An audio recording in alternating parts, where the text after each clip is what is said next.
શ્રી કન્યા શાળા નાગેશ્રીમાં 77મા ગણતંત્ર દિવસની ભવ્ય ઉજવણી કરવામાં આવી.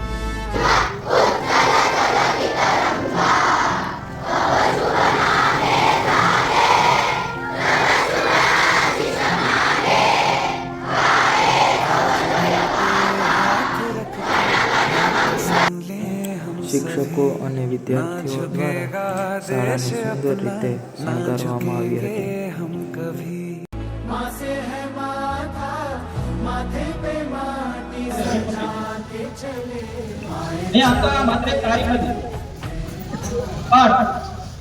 સાર્વભૌમ સમાજવાદી અને લોકશાહી અને રાષ્ટ્રીય એકતાનું પ્રતીક. 31 ડિસેમ્બર 1929 ના રોજ પંડિત જવાહરલાલ નહેરુના અધ્યક્ષસ્થાને લાહોર મુકામે રાષ્ટ્રીય કોંગ્રેસ મહાસભા અધિવેશનમાં પૂર્ણ સ્વરાજની ઘોષણા કરવામાં આવી. પરંતુ અંગ્રેજોએ આજે ઘોષણા કરી નકારી અને અંતે ઘણા લડવૈયાઓએ દેશના વીરોએ પોતાના પ્રાણ ન્યોછાવર કરી લડતો લડી અને અંતે 15મી ઓગસ્ટ 1947 ના રોજ ભારત દેશને આઝાદી આપી. ભારત દેશ આઝાદ તો થઈ ગયો, પણ પોતાનું બંધારણ નહોતું.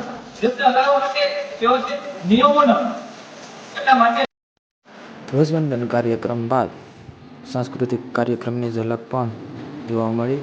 વિદ્યાર્થીઓ દ્વારા વિવિધ પ્રકારની કૃતિઓ રજૂ કરી અને આજના પાવન પર્વને દિવ્ય અને ભવ્ય રીતે ઉજવવામાં આવ્યું.